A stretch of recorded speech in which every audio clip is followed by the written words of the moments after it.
E o que a gente pode observar, né? Que alguns erros que ele verifica para nós, como por exemplo, ó, eu esperava um espaço antes do else, encontrou uma nova linha no arquivo problemscontroller.php, inline control extruders are not allowed, ou seja, ele vai dizer que estruturas em linhas não são permitidas, né, pela configuração padrão.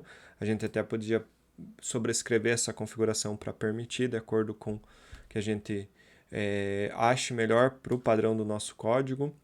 O método name problem dbpath is not a camel caps formato, ou seja, não está formato legal. Como ele entendeu que esse cara é um método, ele queria que seja no caps formato, né? No camel caps formato, né? O camel case no caso.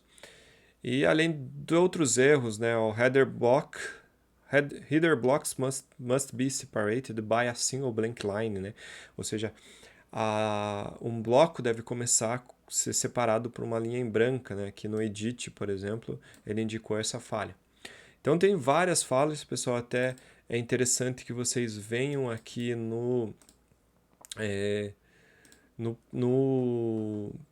na pasta, né, quer dizer, no repositório oficial, melhor falando, do PHP Code Sniffer e também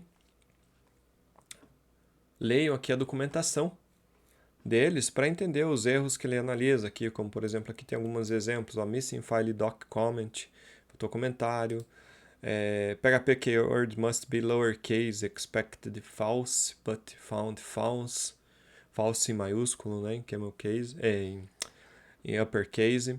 Então tem várias convenções que nos vai ajudar a manter a padronização do nosso código. Então é interessante vocês lerem aqui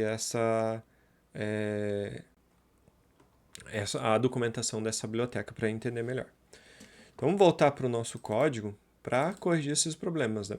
Vocês lembram que aqui ele tem um método, um script chamado php-cbf, que alguns erros padrões, como falta de linha, indentação, aqui onde ele diz que eu não posso usar uma linha, um controle de estrutura numa linha, ele vai corrigir todos automáticos para nós. Então se eu voltar aqui e executar aqui .php-cbf, ele vai passar por todos e o que ele conseguir corrigir automaticamente, ele vai corrigir. Mas o interessante, pessoal, é vocês entenderem o que ele está corrigindo para começar a seguir essas padronizações também. Então eu sugiro para vocês, no projeto de vocês, ir executando arquivo por arquivo para ver os problemas e ver o que ele corrigiu. Como por exemplo, vamos fazer isso aqui pegando o public pages problems new.php. Vou abrir esse arquivo, vou deixar ele aqui. Vou rodar só ele com o PHP CS, passando o caminho para o arquivo. Ele rodou, ó, e disse que o header blocks must be separated by a single blank line.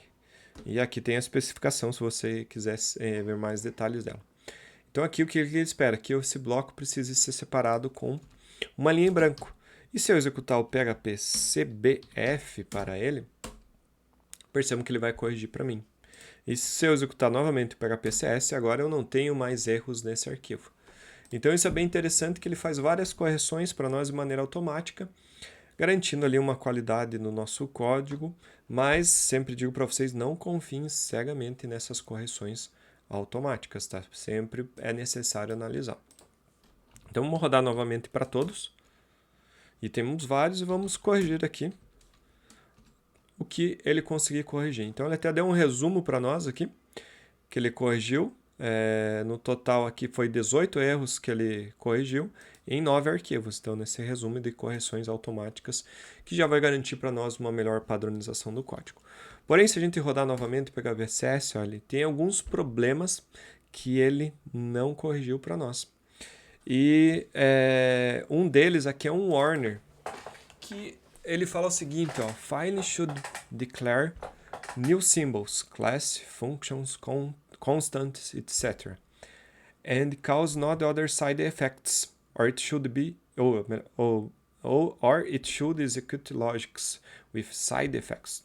Então, but should not do buff, né? Buff. Não deve fazer os dois. Basicamente o que ele está falando aqui, né? Que tem arquivos como o test case e o handler, que é o mesmo erro, que ele declara classes, funções e constantes e faz execuções dessas funções ou classes constantes e constantes ao mesmo tempo. E isso não é legal, porque pode causar efeitos colaterais no nosso código. Então a gente não deve fazer isso. E aí a gente precisa arrumar esses warners, que são esses dois casos. O que a gente vai fazer para arrumar esses warnings, que vai fazer também a gente conseguir corrigir esse problema aqui do dbpath, que também está que é um erro, né, no formato. O que a gente vai fazer? Lembra que a gente refatorou todo o nosso código para orientação a objetos? E todo entre aspas, né? Todo que diz respeito à lógica do sistema. Mas a parte aqui do core, a gente não refatorou para orientação a objetos. Aqui está todo ele ainda em PHP estruturado. Então, a gente refatorando essas classes para orientação a objetos, ele vai evitar esse erro e a gente vai fazer um carregamento até diferente do que está aqui, apenas com require. Vai ficar de um jeito bem mais interessante e bem mais interessante, evitando até a escrita de códigos. A gente vai conseguir escrever menos código e reaproveitar mais o que a gente fizer e evitar esses warnings que o PHP CS indicou para nós. Então, antes de prosseguir, pessoal, eu vou fazer um commit aqui antes de fazer as refatorações, né?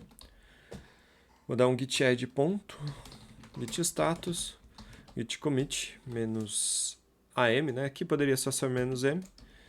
E aqui eu poderia falar setup php cs and fixed default issues. As issues padrões, né? As que ele consegue corrigir. E agora a gente vai dar continuidade ao nosso sistema, corrigindo manualmente o que ele não conseguiu corrigir.